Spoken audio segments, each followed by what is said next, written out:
अंजू अपने पति राजीव और बच्चों के साथ बहुत खुश थी। उनके दो बच्चे हैं, एक लड़की और एक लड़का। बड़ा लड़का अभी 12 साल का है, लड़की छोटी है 8 साल की। एक मिडिल क्लास परिवार है।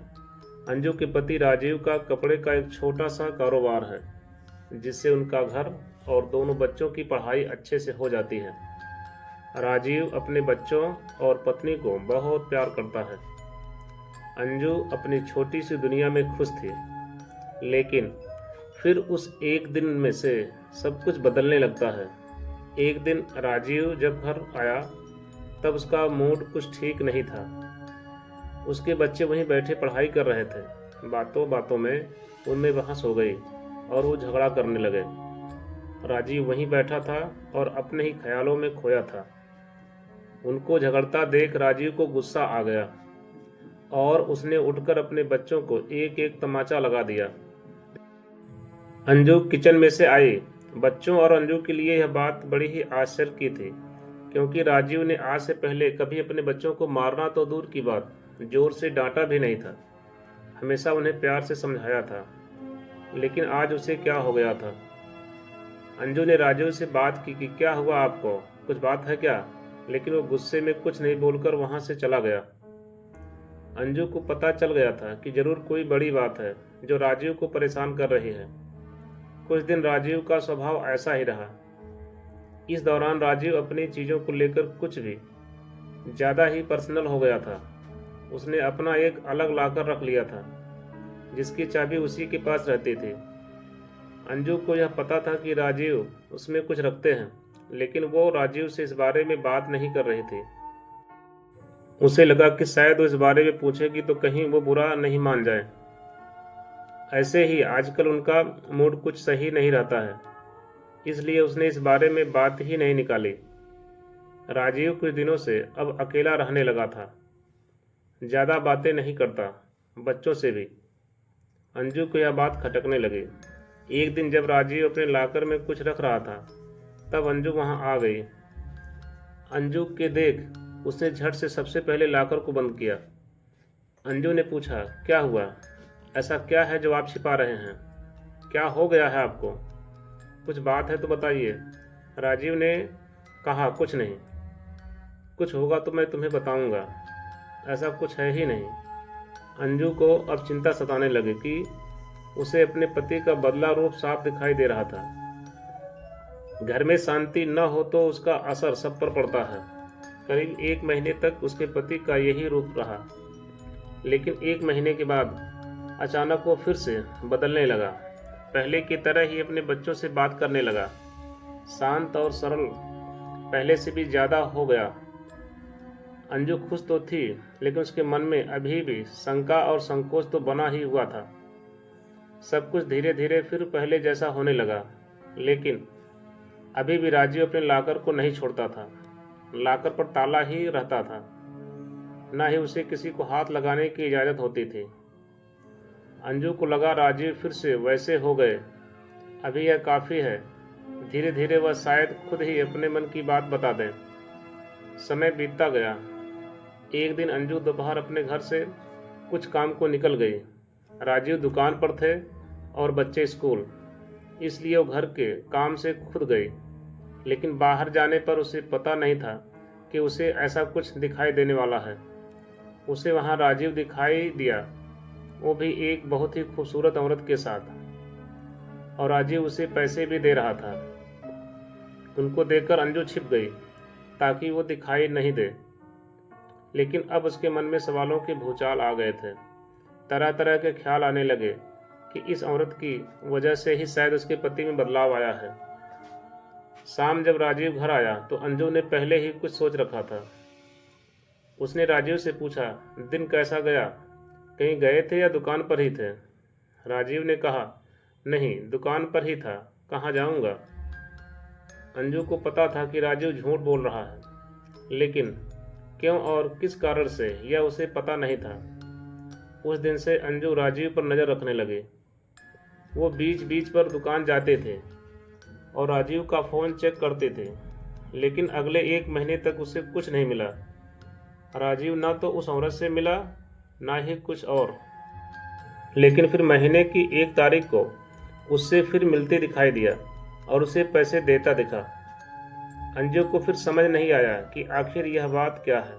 कुछ महीनों तक उसे देखा कि और उसे पता चला कि राजीव हर महीने उस औरत को पैसे देता है। अंजू ने महीनों तक इस बात को देखा था। एक दिन जब राजीव अपने घर आया तो अंजू ने उसको पूछ ही लिया कि क्या बात है, आप कुछ छिपा रहे हैं क्या? राजीव ने कहा कि नहीं। फिर तुम वही बात लेकर बैठ गई।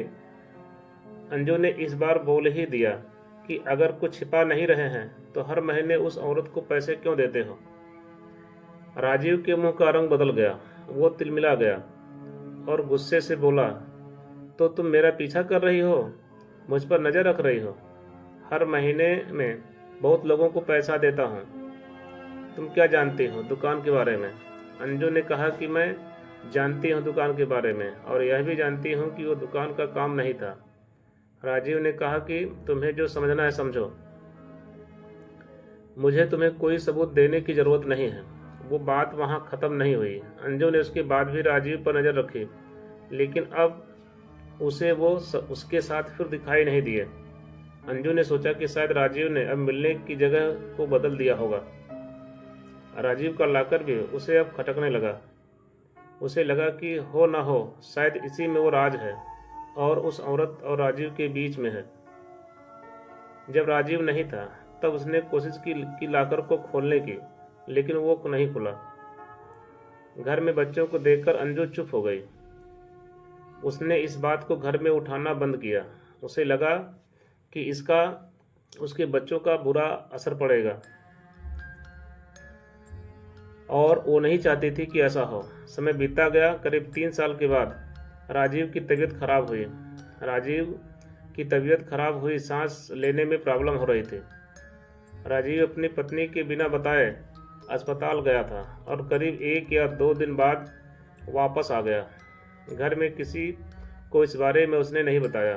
2 दिन बाद जब वो घर वापस आया तो अंजू उस पर टूट पड़ी। बोली कि क्या हालत बना रखी है, कहाँ थे?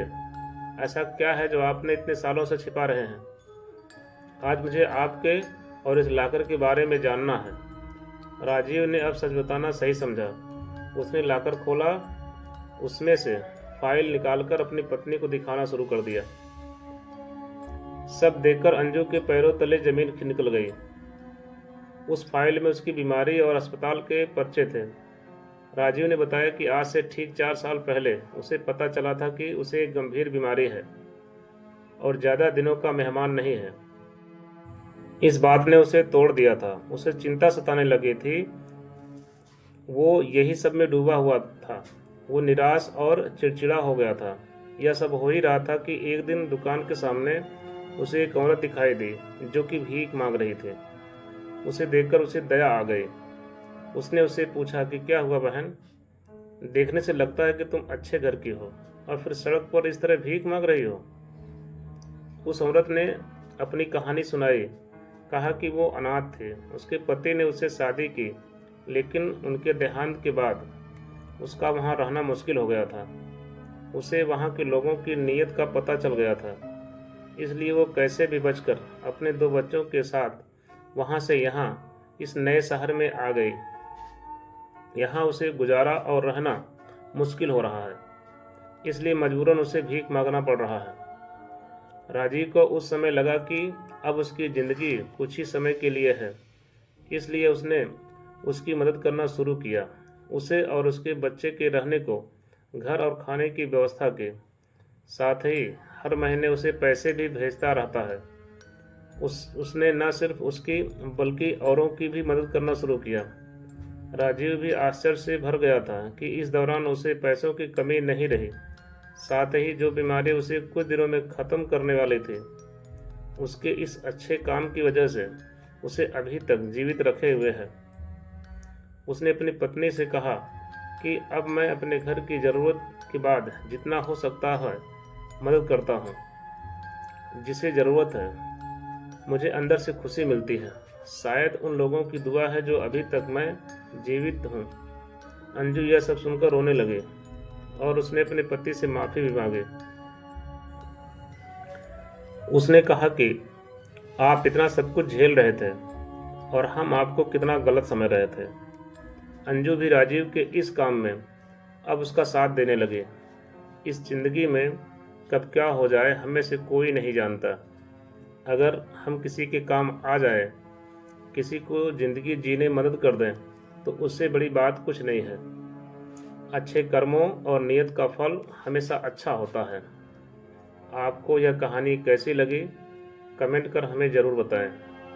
इस तरह की अच्छी कहानी वीडियो आप यहाँ देख सकते हैं। यहाँ उपलब्ध सभी कहानियाँ काल्पनिक हैं, जिनका उद्देश्य मनोरंजन और शिक्षा देना है।